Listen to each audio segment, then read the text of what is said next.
Friends ఇవాళ వీడియోలో మనం 10th జూన్ 2022కి సంబంధించిన కరెంట్ అఫైర్స్ గురించి అయితే డిస్కస్ చేద్దాం. ఎవరైతే state and central level government జాబ్స్కి ప్రిపేర్ అవుతున్నారో వాళ్ళందరికీ కూడా మన ఛానల్ తరపున వస్తున్న paper analysis, current affairs, additional GK videos చాలా యూస్ఫుల్గా ఉంటాయి. కాబట్టి ప్రతి ఒక్కరు కూడా మన వీడియోని లైక్ చేసి షేర్ చేసి ఇలాంటి మరిన్ని అప్డేట్స్ కోసం మన ఛానల్ని రెగ్యులర్గా ఫాలో అవుతూ ఉండండి. గైస్, ఇండియాలోనే the largest learning platform and academy and APSC, TSPSC ఉద్యోగాలకి, ఎస్ఐ కానిస్టేబుల్ ఉద్యోగాలకి ఎవరైతే ప్రిపేర్ అవుతున్నారో వాళ్ళకి మంచి ప్లాట్ఫామ్ అనమాట ఇది. రక్షక్ అనే పేరుతో ఎవరైతే ఎస్ఐ కానిస్టేబుల్ ఉద్యోగాలకు ప్రిపేర్ అవుతున్నారో ఏపీ అండ్ తెలంగాణలో వాళ్ళందరికీ కూడా పర్టికులర్ ఒక బ్యాచ్ కోర్స్ని అయితే స్టార్ట్ చేయబోతున్నారు 5 ఎడ్యుకేటర్ల ద్వారా.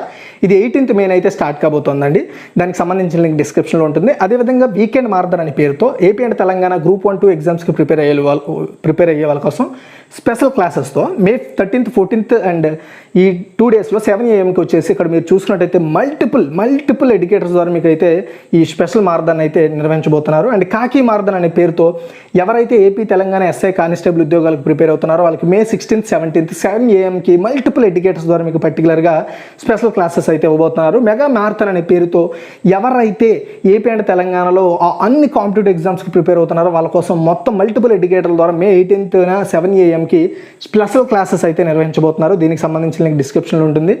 And SI constable full length free test అయితే కండక్ట్ చేయబోతున్నారు. 150 ప్రశ్నలతో 150 నిమిషాలు ఉంటుంది. ఇది ఒక ఫ్రీ స్కాలర్షిప్ టెస్ట్ అండి. ఇది వచ్చేసి arithmetic ability and test of reasoning, general studies మీద ఉంటుంది. ఇందులో ర్యాంక్ 1 నుండి ర్యాంక్ 4 వరకు ఎవరైతే ర్యాంక్ సంపాదిస్తారో వాళ్ళకి వచ్చేసి మీరు సబ్స్క్రిప్షన్ తీసుకుంటే అందులో వచ్చేసి పర్సెంటేజ్ ఆఫ్ సబ్స్క్రిప్షన్ ఫ్రీగా ఇస్తారు. ఇది మే 14th 2 PM టెస్ట్ ఉండబోతుంది. చూడండి ఫ్రెండ్స్, ఇందులో మీరు ఇవన్నీ కూడా యాక్సెస్ చేసుకోవాలనుకుంటే ఖచ్చితంగా మీరు సబ్స్క్రిప్షన్ తీసుకోవాలి. ఇవన్నీ కూడా యాక్సెస్ చేసుకోవాలనుకుంటే సో వీళ్ళు వచ్చేసి ప్రజెంట్ మన కోడ్ వాడితే మీకు 10%, టోటల్గా 20% అయితే సబ్స్క్రిప్షన్లో వీళ్ళు డిడక్షన్ అవ్వబోతున్నారు. 3 monthsకి కానీ మీరు తీసుకుంటే యాక్చువల్గా 4,600, కానీ మన కోడ్ వాడినట్టయితే మన కోడ్ డిస్క్రిప్షన్లో ఇస్తాను. ఆ కోడ్ వాడితే 3,741 రూపాయలకి రావడం జరుగుతుంది. అండ్ అదేవిధంగా మీరు ఎన్ని మంత్స్ తీసుకుంటే అన్ని మంత్స్కి 20% డిస్కౌంట్ అయితే రావడం జరుగుతుంది. కోడ్ ఇక్కడ ప్రజెంట్ చేస్తాను అండ్ డిస్ప్లే కూడా చేస్తాను. చూడండి, మనకి ఎవరికైతే మన ఛానల్ ద్వారా వస్తున్న కరెంట్ అఫైర్స్, పేపర్ అనాలిసిస్ కావాలనుకుంటారో వాళ్ళకి ఒక మంచి ఆఫర్ అండి. 2021 నుండి 2022 మే వరకు కూడా ఎవరికైతే 12 నెలల కరెంట్ అఫైర్స్, పేపర్ అనాలిసిస్ కావాలో వాళ్ళు కేవలం 200 రూపీస్ ద్వారా పొందొచ్చు. అది ఎలా పొందాలంటే ఇక్కడ కనబడుతున్న ఏదైతే PhonePe, Google pay, Paytm number ఉందో దానికి 200 పంపించి కింద కనబడుతున్న ఆ నెంబర్కి మీరు పంపించిన మనీని ట్రాన్సాక్షన్ ఐడితో స్క్రీన్షాట్ తీసి పంపిస్తే మీరు పంపించిన 24 అవర్స్లోగా మీకు 12 నెలల యొక్క కరెంట్ అఫైర్స్, పేపర్ అనాలిసిస్ పంపించడం జరుగుతుంది. ఒకవేళ లేదు మాకు 1 నెలదే కావాలనుకుంటే 25 రూపాయలు పంపించండి. అండ్ ప్రజెంట్ మే మంత్ వరకు కూడా మే 2022 వరకు కూడా మనకి 2021 to 2022 అవైలబుల్లో ఉన్నాయి. ఎవరికైతే ఇంట్రెస్ట్ ఉందో బై చేయండి ఇక్కడ ప్రొవైడ్ చేసిన ప్రాసెస్ ద్వారా. మన ఫస్ట్ క్వశ్చన్ చూసుకున్నట్టయితే డ్రోన్ల కోసం పాలసీని ఆమోదించిన భారతదేశంలో మొదటి రాష్ట్రం ఇది. చాలా ఇంపార్టెంట్ క్వశ్చన్ అండి ఇది. ఆన్సర్ వచ్చేసి హిమాచల్ ప్రదేశ్ అండి. చూడండి, డ్రోన్ పాలసీ 2022ను ఆమోదించిన మన ఇండియాలో ఫస్ట్ స్టేట్ అనమాట హిమాచల్ ప్రదేశ్. అండ్ ఈ విధానం ఏర్పాటుతో అగ్రికల్చరు, ఉద్యానవన శాఖలు, అటవీ పరిశ్రమ, హోంశాఖ పనులు మరింత ఈజీ అవుతాయంట. దీని కింద హిమాచల్ ప్రదేశ్లో డ్రోన్ పైలట్లను కూడా రెడీ చేయబోతున్నారు. డ్రోన్ పార్క్ కూడా ఏర్పాటు చేయబోతున్నారు హిమాచల్ ప్రదేశ్లో. దీనికోసం స్థలం అనేది వెతకడం జరుగుతుంది. డ్రోన్లను కొనుగోలు చేసేందుకు రాష్ట్రంలో లక్షలాది మంది రైతులు అండ్ తోటమాలీలకి కూడా సబ్సిడీ ఇస్తారనమాట. 10 లక్షల వరకు రుణం ఇస్తారు. ఆ రుణం ద్వారా మనం డ్రోన్స్ కొనుగోలు చేసి మన అగ్రికల్చర్ కావచ్చు, లేదంటే పర్టికులర్గా ఎవరైతే తోటమాలీలు ఉంటారో వ్యాపారం చేసుకునేలో వాళ్ళకి వాడుకోవచ్చు. ఇది కాకుండా లాజిస్టిక్ పాలసీ 2022ను కూడా ఆమోదించారు. దీని కింద పరిశ్రమలు అండ్ యాపిల్ సహా ఇతర వ్యవసాయ ఉత్పత్తుల నుంచి బయట రాష్ట్రాలకు వస్తువులను పంపడం ఈజీ అవుతుంది అనమాట దీని ద్వారా.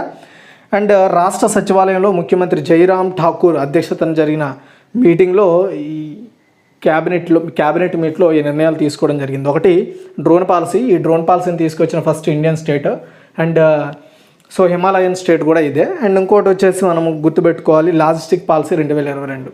ఈ 2 పాలసీలు ప్రధానంగా ఆమోదించారు. ఈ 2 పాలసీల్లో వీళ్ళు మెయిన్ టార్గెట్ ఏంటంటే రైతుల యొక్క ఉత్పత్తులను, రైతుల యొక్క వ్యాపారాన్ని, వాళ్ళ వ్యవసాయాన్ని హైలైట్ చేయడమే, ఎక్కువ చేయడమే దీని ఉద్దేశం. తర్వాత 2 వాతావరణ మార్పులపై పోరాడేందుకు ఏ సంవత్సరం నాటికి కొత్త పెట్రోల్ అండ్ డీజిల్ కార్ల అమ్మకాలను నిషేధించాలని యూరోపియన్ పార్లమెంటు ఓటు వేసింది. చాలా ఇంపార్టెంట్ క్వశ్చన్ అండి ఇది ఫ్యూచర్లో.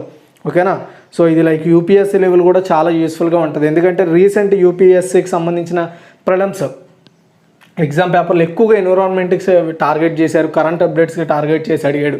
కాబట్టి ప్రతి ఒక్కరు కూడా ఎక్కువగా శ్రద్ధ పెట్టండి వీటి మీద. ఆన్సర్ వచ్చేసి 2035 అండి. ఇక్కడ మీరు చూసుకుంటే ఇది యూరోపియన్ పార్లమెంట్ యొక్క లోగో. చూడండి, యూరోపియన్ పార్లమెంట్ సభ్యులు 2035 నాటికల్లా అంటే కొత్తగా ఏవైతే పెట్రోలు అండ్ డీజిల్ రిలేటెడ్ కార్లు ఏవైతే ఉంటాయో వాటిని ఇకపై ఈ యూరోపియన్ కంట్రీస్లో అమ్మడానికి వీల్లేదనమాట. దానికి తగ్గట్టుగా ఓటు అయితే వేశారు, ఇంకా అది పూర్తిగా ఎగ్జిక్యూట్ కాలేదు. గుర్తుపెట్టుకోండి, పూర్తిగా ఎగ్జిక్యూట్ కాలేదు. పూర్తిగా ఎగ్జిక్యూట్ కావాలంటే అన్ని దేశాలకు సంబంధించి ఒకసారి సభ్యులు ఎవరైతే ఉంటారో వాళ్ళ యొక్క వ్యక్తిగత నిర్ణయాలను కూడా తెలుసుకొని ఆ తర్వాత పూర్తి స్థాయిలో దాని మీద నిషేధం విధిస్తారు. ప్రస్తుతానికైతే ఓటింగ్లో అధిక మెజారిటీ వచ్చింది, కాకపోతే ఇంకొంచెం కన్ఫెషన్స్ అయితే తీసుకోవాల్సిన అవసరం ఉంది. కాబట్టి ఇది కొంచెం డిలే అవుతుంది. కాబట్టి ఫ్యూచర్లో గ్యాస్తోని అండ్ డీజిల్తో పెట్రోల్తో నడిచే వాటిని బ్యాన్ చేయబోతున్నారు.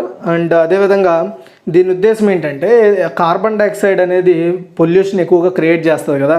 కాబట్టి ఎలాగైనా సరే 100% జీరో కార్బన్ ఉద్గారాలను స్టేజ్గా ఆ యూరోపియన్ కంట్రీస్ అనేది రీచ్ అవ్వాలనే ఉద్దేశంతో, అంటే పొల్యూషన్ అనేది జీరోలో ఉండేలా రీచ్ అవ్వడం కోసం ఈ నిర్ణయం తీసుకుంటున్నారు. అయితే తర్వాత 3rd వన్ చాలా ఇంపార్టెంట్. ప్రసార భారతి నూతన చీఫ్ ఎగ్జిక్యూటివ్ ఆఫీసర్గా కేంద్ర ప్రభుత్వం ఎవరిని నియమించింది? ఇది చాలా ఇంపార్టెంట్ అండి. ఇది కూడా ఆన్సర్ వచ్చేసి మయాంక్ కుమార్ అగర్వాల్. ఇక్కడ మీకు కనబడుతుంది చూడండి, మయాంక్ కుమార్ అగర్వాల్ ఇతనే. ఇక్కడ మీరు చూసుకుంటే ప్రసార భారతి లోగో చూడండి. ప్రస్తుతం దూరదర్శన్లో న్యూస్ డైరెక్టర్ జనరల్గా పనిచేస్తున్న మయాంక్ కుమార్ అగర్వాల్కు ప్రసార భారతి చీఫ్ ఎగ్జిక్యూటివ్గా ప్రభుత్వం అదనపు బాధ్యతలు అప్పగించిందనమాట ఆయనకి. అంటే ఇప్పటివరకు డైరెక్టర్ జనరల్గా ఉన్న మయాంక్ కుమార్ అగర్వాల్కి ప్రసార భారతి సీఈఓగా అడిషనల్గా బాధ్యతలు ఇచ్చారు. 1985 బ్యాచ్ ఇండియన్ ఇన్ఫర్మేషన్ ఆఫీసర్ అనమాట ఆయన. అండ్ అతను పదవకాలం అయ్యేంత వరకు లేదా తదుపరి ఉత్తర్వులు వచ్చే వరకు కూడా ఆయన పదవిలో కొనసాగాల్సి ఉంటుంది. కేంద్ర సమాచార ప్రసార శాఖ మంత్రి అనురాగ్ ఠాకూర్ అనుమతితో ఈయన నియామకం జరిగిందట. అండ్ 5 ఏళ్ళ పదవకాలం పూర్తయిన తర్వాత ప్రసార భారతి సీఈఓగా రీసెంట్గా శశిశేఖర్ పదవి విరమణ చేసిన నేపథ్యంలో అగర్వాల్ నియామకం అయితే జరిగింది. ప్రసార భారతి చట్టం ప్రకారం భారత vice president and press council of India chairman I&B సెక్రటరీతో కూడిన 3 సభ్యులు ఈ సీఈఓని ఎన్నిక చేస్తారు. తర్వాత 4, ఏ సంవత్సరంలో భారతదేశం మొట్టమొదటి human space machine Gaganyaan and మొదటి హ్యూమన్ ఓషన్ మిషన్ ఒకేసారి ప్రారంభించనుంది అంటే 2023 కండి. ఓకేనా. చూడండి, 2023 సంవత్సరం నాటికల్లా మన ఇండియా మొట్టమొదటి మానవ అంతరిక్ష మిషన్ అంటే మనిషిని అంతరిక్షంలోకి పంపించబడే మన దేశం ద్వారా మన దేశం చేపడుతున్న ఫస్ట్ టైం అనమాట అంతరిక్షంలోకి మనిషిని పంపించే గగన్యాన్ మిషన్ని, దాంతోపాటు మహాసముద్రాలు అంటే ఓషన్ మిషన్ని, ఈ రెండింటిని ప్రారంభించబోతోంది అనమాట. అండ్ ఈ రెండింటి వల్ల ఎట్ ఎ టైం మన దేశానికి చాలా పెద్ద గుర్తింపు వస్తుందని earth sciences minister doctor Jitendra Singh announce చేశారు.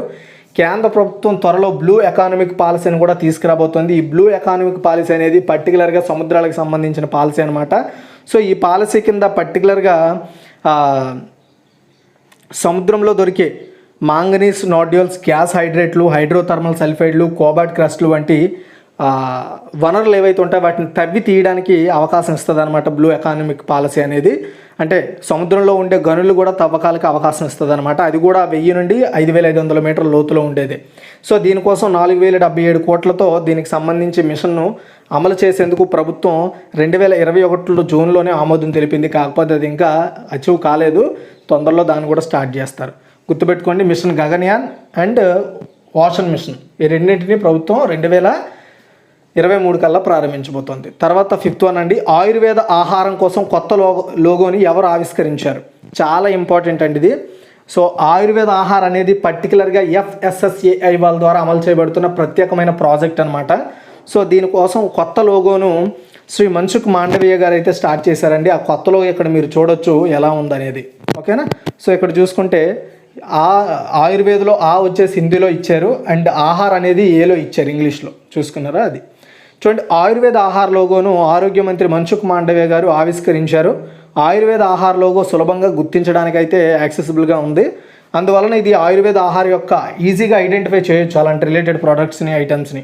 లోగో ఆయుర్వేద ఉత్పత్తుల నాణ్యతను కూడా బలోపేతం చేస్తుంది. Food safety and standards authority of India ప్రకారం ఆయుర్వేద ఆహారం అనేది ఆయుర్వేదం యొక్క అధికారిక పుస్తకాలలో ఇవ్వబడిన వంటకాలు లేదా పదార్థాలు లేదా ప్రక్రియలకు అనుగుణంగా తయారు చేయబడిన ఆహారం. అంటే ఎఫ్ఎస్ఎస్సిఐ వాళ్ళు ఏంటంటే పర్టికులర్గా సో ఆయుర్వేదం చేత తయారు చేయబడే ఫుడ్స్ ఏవైతే ఉంటాయో వాటికి లోగోని అటాచ్ చేసి బయట సేల్కి అవకాశం ఇస్తారనమాట. తర్వాత వచ్చేసి 6th one Loktantra Ke Swar and the republic ethic. రెండు వేరు వేరు పుస్తకాలండి, రెండు ఒకటి కాదు, మళ్ళీ గుర్తుపెట్టుకోండి. Loktantra Ke Swar and the republican ethic, ఈ రెండు పుస్తకాలను ఎవరు విడుదల చేశారు అంటే శ్రీ ధర్మేంద్ర ప్రధాన్ అండి. ఇక్కడ మీరు చూడొచ్చు రిలీజియస్ సంబంధించిన పుస్తకాలు. కేంద్ర విద్యా మరియు నైపుణ్య అభివృద్ధి అండ్ వ్యవస్థాపక మంత్రి ధర్మేంద్ర ప్రధాన్, కేంద్ర సమాచార ప్రసార మరియు క్రీడల మంత్రి అనురాగ్ ఠాకూర్తో కలిసి భారత రాష్ట్రపతి రామ్నాథ్ కోవింద్ ఎంపిక చేసిన ప్రసంగాలతో, అంటే ఆయన చేసిన ప్రసంగాలు ఏవైతే ఉంటాయో ప్రెసిడెంట్ చేసిన ప్రసంగాలు వాటిల్లో కొన్ని ప్రముఖమైన వాటిని సెలెక్ట్ చేసి లోక్తాంధ్ర Ke Swar and the republican ethic అనే రెండు పుస్తకాలను తయారు చేశారనమాట. వాటిని రిలీజ్ చేయడం జరిగింది. సో ఈ పర్టికులర్ బుక్స్లో ఈ రాష్ట్రపతి రామ్నాథ్ కోవింద్ గారి యొక్క పూర్తి, సో ఆయన 4 years యొక్క ఎక్స్పీరియన్స్, ఆయన ఇచ్చిన స్పీచ్లు, ఆయన మాట్లాడిన విషయాల మీద ఈ పుస్తకాలు అయితే రచించడం జరిగింది. అంతవరకే, అంతకుమించి అవసరం లేదు. సో ఈ లోక్తాంధ్ర కే స్వర్ అనే బుక్లో పర్టికులర్గా మనం చూసుకుంటే ప్రజాసేవ, నీతి, విద్య అండ్ యువత ఆకాంక్షలు and related current international issues ఇలాంటి వాటి మీద ఎక్కువగా ఆయన మాట్లాడిన విషయాల మీద ఈ పుస్తకాన్ని అయితే రాయడం జరిగింది. తర్వాత 7th వన్ చాలా ఇంపార్టెంట్, ఐక్యరాజ్య సమితి గ్లోబల్ కాంపాక్ట్, దీన్నే యుఎన్జిసి అంటారండి. దీని ద్వారా నీటి నిర్వహణ కోసం గ్లోబల్ సస్టైనబుల్ డెవలప్మెంట్ గోల్, దీన్ని ఎస్డిజి అంటాం అనమాట, సస్టైనబుల్ డెవలప్మెంట్ గోల్స్ మార్గదర్శకుడిగా గుర్తింపు పొందిన మొదటి భారతీయుడు ఎవరు? ఆన్సర్ వచ్చేసి రామకృష్ణ ముక్కవిల్లి అండి. ఇక్కడ మీరు చూడవచ్చు, అతనే రామకృష్ణ ముక్కవిల్లి. ఓకే, చూడండి, రామకృష్ణ ముక్కవిల్లి గాలి నుంచి నీటిని తయారు చేయగల వ్యవస్థను తయారు చేయడం అంటే నిర్మించారనమాట. సో నీటి కొరత సమస్య కొంతవరకు తగ్గుతుంది అలాంటి టెక్నాలజీ లేదా అలాంటి వ్యవస్థ వల్ల, అవునా కదా? సో అతని మార్గదర్శకంలో సో గాలి నుంచి నీటిని తయారు చేసే వ్యవస్థను నిర్మించడం జరిగింది. వాతావరణ నీటి ఉత్పత్తి సాంకేతికతను ఉపయోగించి మైత్రి ఆక్వాటిక్ సంస్థ ద్వారా గాలి నుంచి 100 మిలియన్ లీటర్లకు పైగా మంచినీటిని ఉత్పత్తి చేశారనమాట. సో ఆయన చేసిన ఈ పర్టికులర్ కృషికి రామకృష్ణ ముక్కవిల్లి గారికి ఐక్యరాజ్య సమితి గ్లోబల్ కాంపాక్ట్ ద్వారా నీటి నిర్వహణ కోసం గ్లోబల్ సస్టైనబుల్ డెవలప్మెంట్ గోల్ మార్గదర్శకుడిగా ఐడెంటిఫికేషన్ ఇచ్చిందనమాట ఈ యుఎన్జిసి అనేది. అయితే ఇలాంటి గుర్తింపు పొందిన ఫస్ట్ ఇండియన్ ఈయనే. అండ్ ఆయన గతంలో UN global compact network India భారత ఎస్డిజి పైనీర్గా కూడా ఎంపికయ్యారు. ఇప్పుడు 2022 కోసం 10 కొత్త ఎస్డిజి పైనీర్లలో ఒకరిగా ఆయన గుర్తింపు పొందారు. తర్వాత వచ్చేసి 8 అండి, జంతువుల కోసం తయారైన అనుకోవ్యాక్స్ కోవిడ్-19 టీకాను ఏ కేంద్ర మంత్రి ఆవిష్కరించారు? చాలా ఇంపార్టెంట్. ఆన్సర్ వచ్చేసి శ్రీ నరేంద్ర సింగ్ తోమర్ అండి. ఇక్కడ మీరు ఫోటోలో చూడొచ్చు ఆయన్ని. ఓకే, చూడండి, జంతువుల కోసం తయారైన అనోకో వ్యాక్సిన్, గుర్తుపెట్టుకోండి, అనోకో వ్యాక్సిన్ కోవిడ్-19 టీకాను కేంద్ర వ్యవసాయ శాఖ మంత్రి నరేంద్ర సింగ్ తోమర్ గారు అయితే ఆవిష్కరించారండి. హర్యానాలోని నేషనల్ రీసెర్చ్ సెంటర్ ఆన్ ఈక్వెన్సెస్ ఈ వ్యాక్సిన్ తయారు చేసింది. కరోనా డెల్టా వైరస్ను క్రియారహితం చేసి దీన్ని అభివృద్ధి చేశారు. ఈ వ్యాక్సిన్ జంతువుల్లో డెల్టాతో పాటు ఒమిక్రాన్ వేరియంట్ను కూడా కంప్లీట్గా నిర్వీర్యం చేసేస్తుంది. ఇది సునకాలు, సింహాలు అండ్ పులులు, ఎలుకలు, కుందేళ్లలో బాగా వర్క్ చేస్తుందని చెప్తున్నారు. ఓకే, అండ్ మన ఇండియాలో ఐ థింక్ ఇదే first animal vaccine, Covid vaccine. Okay, తర్వాత ఇంతకుముందు సో రష్యా కూడా యానిమల్స్కి ఫస్ట్ వ్యాక్సిన్ తీసుకొచ్చింది వరల్డ్ వైడ్గా. తర్వాత 9 కళాశాలల విద్యార్థుల కోసం ఇటీవల ఏ రాష్ట్రం నలయా థిరన్ స్కిల్స్ ప్రోగ్రామ్ను ప్రారంభించింది? నలయా థిరన్. ఆన్సర్ వచ్చేసి తమిళనాడు అండి. తమిళనాడు ముఖ్యమంత్రి ఎంకే స్టాలిన్ గారి ఫోటో ఇక్కడ మీరు చూడొచ్చు. నాన్ ముదల్వన్ అంటే తెలుగులో నేనే మొదటి అని అనమాట. ఈ ప్రాజెక్ట్ కింద నాన్ ముదల్వన్ అనే ప్రాజెక్ట్ కింద తమిళనాడు గవర్నమెంట్ నాలయ్ థిరన్ అనే ఒక కొత్త ప్రోగ్రామ్ స్టార్ట్ చేసింది. నాలయ్ థిరన్ అంటే రేపటి సామర్థ్యం అని అర్థం తెలుగులో. ఈ బహుళ ఏజెన్సీ ప్రోగ్రామ్ను NASSCOM, ICT academy, skill development corporation సహా వీళ్ళు ముగ్గురు కలిసి సృష్టించారనమాట. ఇది స్టూడెంట్స్కి, కాలేజ్ స్టూడెంట్స్కి వాళ్ళ యొక్క స్కిల్స్ని ఇంప్రూవ్ చేసుకోవడానికి, లేని స్కిల్స్ని తయారు చేసుకోవడానికి అవకాశం ఇస్తుంది. దీని ద్వారా ఆ స్టూడెంట్స్ ఫ్యూచర్లో మంచి మంచి ఉద్యోగాలు చేయడానికి అవకాశాలు అయితే కల్పిస్తారనమాట. తర్వాత 10 లడఖ్లోని పాంగాంగ్ సరస్సులో, గుర్తుపెట్టుకోండి, పాంగాంగ్ సరస్సు అనేది చైనాకి మనకి ఒక సరిహద్దు సరస్సు అని చెప్పుకోవచ్చు. ఈ పాంగాంగ్ సరస్సులో 4G సేవలను అందించిన మొదటి టెలికాం కంపెనీ ఏది? ఆన్సర్ వచ్చేసి రిలయన్స్ జియో అండి. ఇదిగోండి ఆ కొత్త టవర్ ఇక్కడ మీరు చూడవచ్చు, ఇదే రియల్ ఫుటేజ్ అనమాట.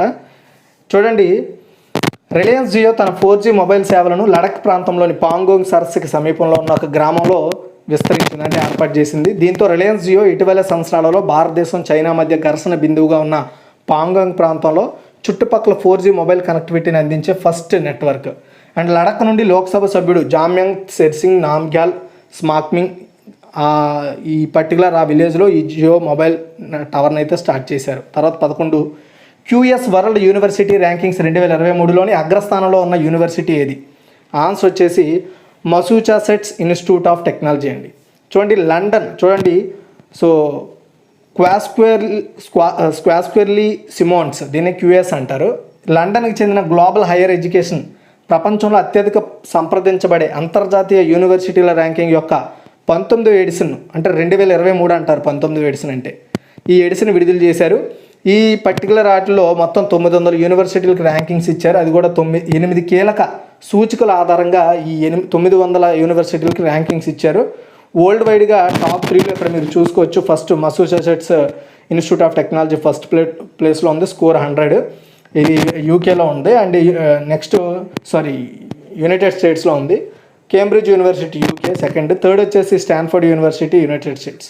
అండ్ మన ఇండియాలో టాప్ 1లో వచ్చేసి మన ఇండియాలో ఐఐఎస్సి బెంగళూరు 153 గ్లోబల్ ర్యాంకుతో మన ఇండియాలో ఫస్ట్ ప్లేస్లో ఉంది. తర్వాత IIT బాంబే, తర్వాత IIT ఢిల్లీ, టాప్ 3. ఓకే, గుర్తుపెట్టుకోండి. తర్వాత 12 అండి, ప్రధానమంత్రి నరేంద్ర మోడీ ఏ రాష్ట్రంలో 3050 కోట్ల విలువైన బహుళ ప్రాజెక్టులకు ప్రారంభోత్సవాలు శంకుస్థాపనలు చేశారు అంటే గుజరాత్ అండి. చూడండి గుజరాత్ అసెంబ్లీ ఎన్నికలు దగ్గరలో ఉన్నాయన్నమాట. దాన్ని దృష్టిలో పెట్టుకొని ప్రజెంట్ వచ్చేసి ప్రధాని నరేంద్ర మోదీ గారు గుజరాత్ పర్యటనలో ఉన్నారు. సో రీసెంట్ టైంలో ఆయన చాలాసార్లు గుజరాత్ విజిట్ చేశారనమాట. ఐ థింక్ 2 నెలల్లో ఆయన 4 టైమ్స్ గుజరాత్ అయితే వెళ్ళడం జరిగింది.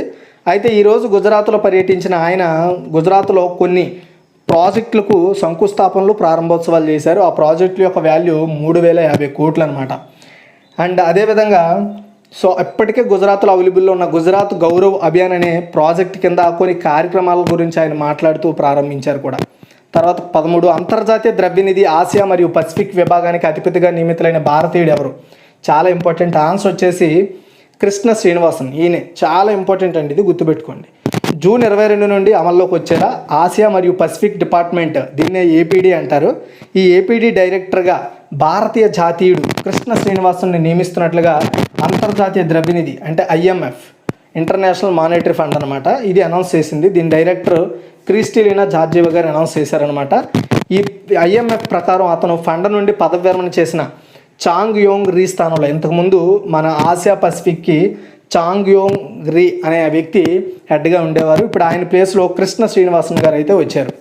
సో భారతీయ జాతీయుడైన శ్రీనివాసన్ 1994లో ఎకానమిస్ట్ ప్రోగ్రాంలో స్టార్ట్ చేసి 27 సంవత్సరాల ఎక్స్పీరియన్స్ కలిగిన వ్యక్తి అనమాట. ఆయన IMFలో అతను ప్రస్తుతం APDలో డిప్యూటీ డైరెక్టర్గా ఉన్నారు, కాబట్టి డైరెక్టర్గా ప్రమోట్ అయ్యారనమాట. సో పర్టికులర్గా ఈ ఆసియా పసిఫిక్ ప్రాంతాల్లో ఉండే పర్టికులర్ ఏవైతే ఫైనాన్షియల్ స్టేటస్, సిచ్యువేషన్స్, క్రైసిస్ మీద ఆయన స్టడీ చేస్తూ ఉంటాడు, పర్యవేక్షణ చేస్తూ ఉంటాడు. తర్వాత 14 నాసా యొక్క డావెన్సీ మిషన్ ఏ సంవత్సరంలో ప్రారంభించబడుతుంది అంటే ఆన్సర్ వచ్చేసి 2029 అండి. నాసాకు సంబంధించి డావెన్సీ మిషన్ అనే మిషన్ను ప్రారంభించబోతోంది, అది కూడా 2029 కల్లా. సో డావెన్సీ అంటే deep atmosphere Venus investigation of noble gas chemistry and imaging mission. అంటే మీకు చూడండి ఇక్కడ క్లారిటీగా. సో వేనస్కి సంబంధించిన ఏదైతే గ్రహం ఉందో అక్కడ పూర్తిగా లోతైన ఇన్వెస్టిగేషన్ చేస్తుందంట. దేని మీద? గ్యాసెస్, కెమిస్ట్రీస్ అండ్ ఇమేజింగ్, వీటి మీద. ఓకే, అక్కడ ఉండే పూర్తి వెదర్ని అంచనా వేయడానికి ఈ మిషన్ అనేది పనిచేస్తుంది. అది షార్ట్కట్లో తెలుసుకోండి. ఓకేనా? సో ఇది 2029లో స్టార్ట్ చేస్తే ఇది 2031 కల్లా ఉపరితలాన్ని, వీనస్ శుక్ర ఉపరితలాన్ని చేరుకుంటుందన్నమాట. దాని గురించి డేటాని తెలుసుకొని మనకు చెప్తుంది. ఓకేనా? అది తర్వాత 15 ఇటీవలే గురుసాయి దత్ రిటైర్మెంట్ ప్రకటించారు. అతను ఏ క్రీడకి సంబంధించిన వాడు అంటే బ్యాడ్మింటన్ అండి. అతను మీరు చూడవచ్చు, అతనే. సో కామన్వెల్త్ గేమ్స్ కాంస్య పథక విజేత అయిన RMV గురుసాయి దత్త అంతర్జాతీయ బ్యాడ్మింటన్ నుండి రిటైర్మెంట్ ప్రకటించాడు. గ్లాస్గోలో జరిగిన 2014 కామన్వెల్త్ గేమ్స్లో ఆయన కాంస్యం సాధించాడు. ఆయన హైదరాబాద్కి చెందిన వ్యక్తి. ఇప్పుడు ఆయనకు 32 ఏళ్ళ వయసు అనమాట. ఆయన కొన్ని హెల్త్ ఇష్యూస్ వల్ల అతను రిటైర్మెంట్ ప్రకటించారు. 2008 కామన్వెల్త్ యూత్ గేమ్స్లో బంగారు పథకం గెలుచుకున్నాడు. అండ్ ప్రపంచ జూనియర్ కాంస్య పథకాన్ని కూడా గెలుచుకున్నారు ఆయన. గురుసాయి దత్ 2010లో ఇండియా ఓపెన్ గ్రాండ్ ప్రిక్స్లో 2వ అత్యుత్తమ స్థానంలో ఉన్న వ్యక్తి. అతను దక్షిణాసియా క్రీడల్లో భారతదేశానికి ప్రాతినిధ్యం వహించాడు. ఈ మన ఇండియా టీం విభాగంలో బంగారు పథకంలో భాగమే కాకుండా సింగిల్స్ ఈవెంట్లో ఆయన రజతం కూడా గెలిచాడు. అతను 2012 Tata open India international title కూడా గెలుచుకున్నాడు. 2015లో బల్గేరియా ఇంటర్నేషనల్ టైటిల్ గెలుచుకున్నాడు. 2008లో బహ్రెయిన్ ఇంటర్నేషనల్ ట్రోఫీని గెలుచుకున్నాడు. 2014లో కామన్వెల్త్ గేమ్స్లో ఇంగ్లాండ్కి చెందిన రాజీవ్ ఔషేఫ్ను ఓడించి కాంస్య పథకాన్ని గెలుచుకున్నాడు. అదే అతను లాస్ట్ రికార్డు. ఓకే, గుర్తుపెట్టుకోండి. తర్వాత 16 ఆసియాలోనే అతిపెద్ద 20 మెగావాట్ల సోలార్ ప్లాంట్ను మారుతి సుజుకి ఎక్కడ ఏర్పాటు చేయనుంది అంటే జైసల్మేర్ అండి. జైసల్మేర్ అంటే హర్యానా. సో హర్యానాలోని జైసల్మేర్ కాదండి, రాంగ్ ఆన్సర్ ఇది, మనేసర్ అండి. జైసల్మేర్ కాదు, మనేసర్. హర్యానాలోని మనేసర్లో దాని మారుతి సుజుకి ఇండియా ఉత్పత్తి కేంద్రంలో ఆసియాలోనే అతిపెద్ద 20 మెగావాట్ల పీక్ సౌర విద్యుత్ ప్లాంట్ని ఏర్పాటు చేశారు. సో ఈ ప్లాంట్ అనేది 28,000 మెగావాట్ అవర్ శక్తిని అయితే ఆ ప్రత్యేకమైన ప్లాంట్కి అవకాశం ఇస్తుంది. అలాగే ఆ చుట్టుపక్కల ఉండే ప్లాంట్స్ కూడా మారుతి సుజుకి ప్లాంట్స్కి తన పవర్ని, మిగిలిన పవర్ని ఎగ్జిక్యూటివ్ చేస్తుంది అనమాట, పంచుతుంది. సో దాని ద్వారా వచ్చేసి వీళ్ళకి ఏటా 67,000 కంటే ఎక్కువ కార్లు తయారు చేయడానికి అవకాశం ఉంటుంది. సో వాళ్ళకి డబ్బులు కూడా గవర్నమెంట్ దగ్గర నుండి పవర్ కొనుక్కోవడానికి డబ్బులు కూడా తగ్గుతాయి.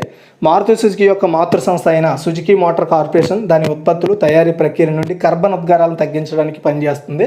అందులో భాగంగానే సోలార్ ప్లాంట్లను ఏర్పాటు చేసుకోవడం జరిగింది ఆ కంపెనీ. ఇగో దానికి సంబంధించిన ప్లాంట్ అనమాట. ఈ రూప్ టాప్ మీద సోలార్ ప్లాంట్స్ అయితే ఏర్పాటు చేశారు. ఓకేనా. సో ఇదిగా ఈరోజు టోటల్ సంబంధించిన కరెంట్ అఫైర్స్. ఈరోజు కొంచెం చాలా ఎక్కువ చెప్పాను కాబట్టి క్విక్ రివ్యూ ఉండదు, అర్థం చేసుకోండి, ఎందుకంటే వీడియోలు ఎంత అవుతుంది కాబట్టి. మీకు నచ్చితే లైక్ చేసి, షేర్ చేసి మరిన్ని అప్డేట్స్ కోసం మన ఛానల్ రెగ్యులర్